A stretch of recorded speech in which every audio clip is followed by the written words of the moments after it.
మరి వారి మీద భారం పడుతుంది కదా, మీరు దీన్ని ఎలా సాల్వ్ చేద్దాం అనుకుంటున్నారు? ముందు ప్రజలకు మేలు చేయాలనేటువంటి సంకల్పం చాలా ముఖ్యమైనది. రెండు ఆదాయాలను సమకూర్చుకోవటంలో అపారమైనటువంటి అనుభవం ఉన్నటువంటి కాంగ్రెస్ పార్టీకి ఇది పెద్ద సమస్య కాదు. ఈరోజు రాష్ట్రంలో తీసుకొచ్చినటువంటి 5 లక్షల కోట్ల అప్పుల్లో ఈ కాళేశ్వరం మీద ఖర్చు పెట్టినటువంటి ఆ 80,000 కోట్ల 1,00,000 కోట్ల మధ్యలో ఉన్నటువంటి సంపద ఇప్పుడు అది అవసరం లేదు. రేపు పొద్దున భవిష్యత్తు 50,000 కోట్ల రూపాయల పేరు మీద మీరు మిషన్ భగీరథ కోసం ఖర్చు పెట్టినటువంటి ఖర్చు కూడా ఇప్పుడు రాబోయే కాంగ్రెస్ ప్రభుత్వాలకి అవసరం లేదు. ఇటువంటి వాటన్నింటినీ జాగ్రత్తగా పోయేసుకుంటూ దోపిడీకి గురి కాకుండా జాగ్రత్త ఫిల్ఫ్రేజ్ చేసి ఆదాయాన్ని పెంచుకొని ఆ వనరులతో ఈ సంక్షేమ కార్యక్రమాలు చేయడానికి మంచి అవకాశం నెంబర్ 1. కాబట్టి చాలా చక్కగా దోపిడీకి గురి కాకుండా చేయొచ్చు, కడుపు కట్టుకుంటే అయిపోతుంది, మాకు తెలివి ఉంది, అసలు ఇంకా కొత్త అప్పులు అవసరం లేదు చెప్పిన సుద్దులు డిప్యూటీ సీఎం గారు అన్నాడు. చాలా గొప్పగా చెప్పిన సుద్దులన్నీ కూడా మీ కళ్ళ ముందు ఉన్నాయి. ఆ రోజు ఇంకొక అబద్ధం కూడా ఇవాళ చెప్తున్నది అబద్ధం అనడానికి. ఆ రోజు 5 లక్షల కోట్లు అని చెప్పిండు ఆయన. మొదలు 10 సంవత్సరాల పాటు అసెంబ్లీలో ఉన్నాడు, ప్రతి బడ్జెట్ స్పీచ్లు విన్నాడు, ప్రతిసారి బడ్జెట్ చర్చలో అప్రాప్రియేషన్ చర్చలో పాల్గొన్న బట్టి గారు ఆ రోజు 5 లక్షల కోట్లు అన్నాడు. ఇప్పుడు రేవంత్ రెడ్డి గారితో సావాసం చేసి డిప్యూటీ సీఎం అయినాక ఆ అప్పు సడన్గా 7 లక్షల కోట్లు అయింది, 8 లక్షల కోట్లు అయింది అని చెప్పి అడ్డగోలుగా మాట్లాడుతున్నాడు. ఇక ఇంకొక ఆయన ఉన్నాడు మహానుభావుడు కోమటిరెడ్డి వెంకటరెడ్డి గారు. ఇక ఆయన చాలా గొప్పగా చెప్పినప్పుడు ఎట్లా చేస్తారా మీరంటే ఆయన చెప్పింది అది కూడా వినండి.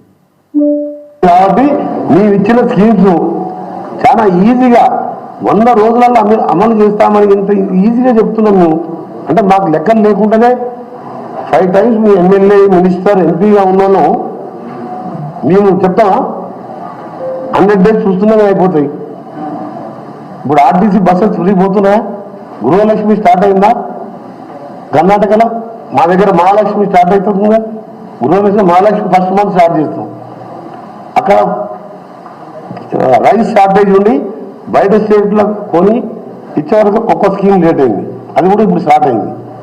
మా దగ్గర అన్నీ ఉన్నాయి కదా, ఇన్కమ్ పెరుగుతుంది. బతుకులు ఇచ్చే తెలంగాణ ప్రతి ఒక్కరికి 5 లక్షలు సొంత ప్లేస్ ఉంటేనే 5 లక్షలు, లేకుంటే ప్లేస్ ప్లస్ 5 లక్షలు ఫస్ట్ 100 డేస్లోనే అలాట్ చేస్తాం.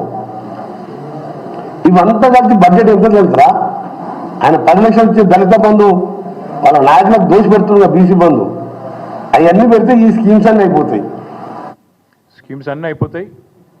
10 లక్షలు ఇచ్చే దళిత బంధు బంద్ చేయాలి, బీసీ బంధు బంద్ చేయాలి. 100 రోజుల లోపలనే ఇండ్లు లేని వాళ్ళకి ఇండ్లు ఇస్తాం, ప్లాట్ కూడా లేకపోతే ప్లాట్ ఇస్తాం, మీదికి 5 లక్షలు ఇస్తాం, 100 రోజుల లోపలనే ఇస్తాం. ఇవన్నీ వీళ్ళు మాట్లాడిన మాటలు, వీళ్ళు చెప్పిన హామీలు. బాధ ఎక్కడ అనిపిస్తుంది అంటే, సరే ఓట్ల కోసం ఇష్టం వచ్చినట్టు నోరు ఎట్లా ఉంటే అట్లా నారికి ఎంత వస్తే నోటికి ఎంత ఇస్తే అంతా మాట్లాడినారు. కానీ ఇవాళ బాధ్యతాయుతమైన పదవుల్లో కూర్చొని మంత్రులుగా, ఉప ముఖ్యమంత్రిగా, చీఫ్ మినిస్టర్గా ఇవాళ మాట్లాడుతూ ఆర్థిక పరిస్థితి బాగాలేదు అని చెప్పడానికి సిగ్గనిపిస్తలేదా? బాగాలేనిది ఆర్థిక పరిస్థితి కాదు, మీ మానసిక పరిస్థితి బాగాలేనిది.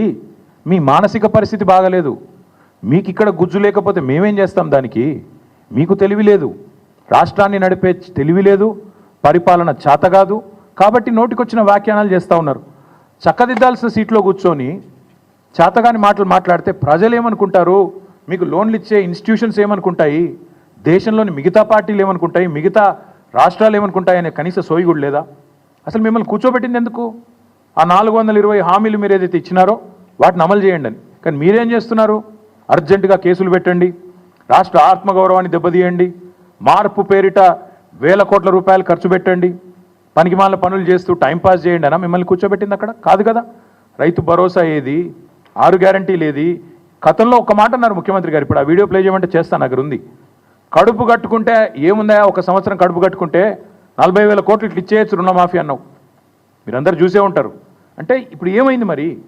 ఈ 420 హామీలు ఏమైనాయి? ఇవాళ ఈ కారు కూతలు ఎందుకు? రాష్ట్ర ఆర్థిక పరిస్థితి బాగాలేదు అనే దివాలా కోరు మాటలు ఎందుకు మాట్లాడుతున్నావు?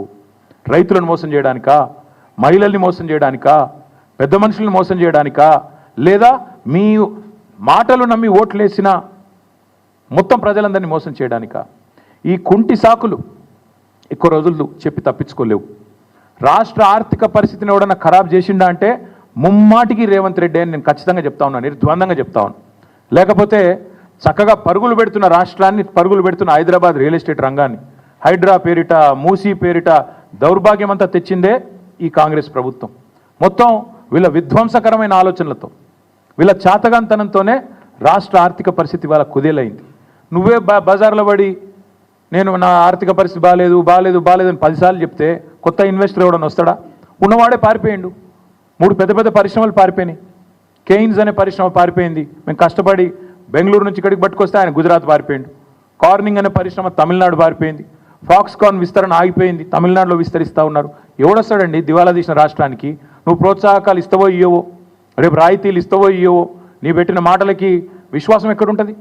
ఒప్పందాలు ఉన్న వాటిని నువ్వు ఇష్టం వచ్చినట్టు ఏకపక్షంగా రద్దు చేస్తే ఎవడు పట్టించుకుంటాడు? రాష్ట్రాన్ని విధ్వంసం చేసిందే, ఈ రాష్ట్రాన్ని అతలాకుతలం చేసిందే నీ దివాలా కోరుతనం, నీ భావదారిద్ర్యం. ఈ అన్నింటికి మించి ఆశ్చర్యకరం అనిపించేది, ఒకవైపు ఏమో కొత్త పెట్టుబడులు రానివ్వట్లేదు మీరు, మరొక వైపు ముఖ్యమంత్రి గారు దావోస్ పోతున్నారని తెలిసింది, దాని గురించి మళ్ళీ మాట్లాడతాను నేను. మరొక వైపు 1,38,000 కోట్ల అప్పు ఒక సంవత్సరంలో. కేసీఆర్ గారు అప్పుల పాలు చేసిండు రాష్ట్రాన్ని ఒకవైపు మాట్లాడుతూ, కేసీఆర్ గారు ఆనాటి ప్రభుత్వం మొత్తం 10 ఏళ్లలో 4,17,000 కోట్ల అప్పు చేస్తే ఈ ప్రభుత్వం ఒక్క సంవత్సరంలో 1,38,000 కోట్ల అప్పు చేసింది. అంటే కేసీఆర్ గారి ప్రభుత్వం సంవత్సరానికి 41,000 కోట్ల అప్పు చేస్తే ఈ ప్రభుత్వం దానికి 3.5 రెట్లు ఎక్కువ ఒకటే సంవత్సరంలో 1,38,000 కోట్ల అప్పు చేసింది. నేను అడుగుతున్న, కేసీఆర్ అప్పు చేస్తే ఏం చేసింది కేసీఆర్ ప్రభుత్వం? 1,00,000 కోట్లు రైతు బంధు రూపంలో, రైతు రుణమాఫీ రూపంలో డైరెక్ట్గా రైతుల ఖాతాల్లో వేసింది. ₹1 వేసినవా నువ్వు వచ్చినాక రైతు భరోసా ఈరోజు వరకు? లేదు. కేసీఆర్ ప్రభుత్వం జిల్లాకు ఒక మెడికల్ కాలేజ్ కట్టించింది 33 జిల్లాల్లో. కేసీఆర్ ప్రభుత్వం అస్తవ్యస్తంగా ఉన్న రాష్ట్ర ఆర్థిక పరిస్థితిని చక్కదిద్ది అగ్రభాగాన భారతదేశంలో నిలబెట్టింది తలసరి ఆదాయంలో తెలంగాణ రాష్ట్రాన్ని. కేసీఆర్ ప్రభుత్వం అప్పు చేస్తే ఇంటింటికి తాగునీరు ఇచ్చింది. కేసీఆర్ ప్రభుత్వం అప్పు చేస్తే ప్రపంచంలోనే అతిపెద్దదైన లిఫ్ట్ ఇరిగేషన్ ప్రాజెక్టు కట్టింది. కేసీఆర్ ప్రభుత్వం అప్పు చేస్తే కొత్త మెడికల్ కాలేజీలు కట్టింది, కొత్త హాస్పిటల్ హైదరాబాద్ చుట్టూతా కట్టింది. హైదరాబాద్ నిండా ఇవాళ ఫ్లైఓవర్లు కనబడతా ఉన్నాయి, అండర్ పాస్లు కనబడతా ఉన్నాయి. కేసీఆర్ చేసిన అప్పుకు ఇవాళ ప్రత్యక్షంగా ఫలితాలు కనబడుతున్నాయి. నేను అడుగుతున్న రేవంత్ రెడ్డి, 1,38,000 కోట్ల అప్పు ఒక్క సంవత్సరంలో చేస్తేవే, రైతు బంద్ చేసినవా? వేయలే. రైతు భరోసా ఇచ్చినవా? ఇయ్యలే. ఒక కొత్త ఇటుక పెట్టినవా? ఒక కొత్త ప్రాజెక్టులా? చేయలే. మరి ఎక్కడ పోయినాయి ఈ పైసలన్నీ? ఢిల్లీకి మూటలుగా పంపుతున్నావా? ఎక్కడ పోతున్నాయి ఈ పైసలు? 1,38,000 కోట్లు ఎక్కడ పోయినాయి? రైతులు ఎదురు చూస్తున్నారు 70 లక్షల మంది, మా ఖాతాల్లో రైతు భరోసా ఎప్పుడు పడుతుందని. దానికి సమాధానం లేదు. మరి ఎవరి జేబులు నింపుతున్నావు 1,00,000 కోట్లతో? రాహుల్ గాంధీయా, ఢిల్లీ పెద్దలయ్యా? చెప్పాలి మీరు ఖచ్చితంగా. ఇంకొక మాట ఈ దివాలాకోరు ముఖ్యమంత్రికి నేను చెప్తా ఉన్నా, రాష్ట్రం దివాలా తీయలేదు, దివాలా తీసింది నీ బుర్రా. These are reports of RBI. నిన్న ముఖ్యమంత్రి చెప్పిన పచ్చి అబద్ధాలు మీ ముందు పెట్టాలి, ఎందుకంటే ప్రజలకు కూడా తెలవాలా.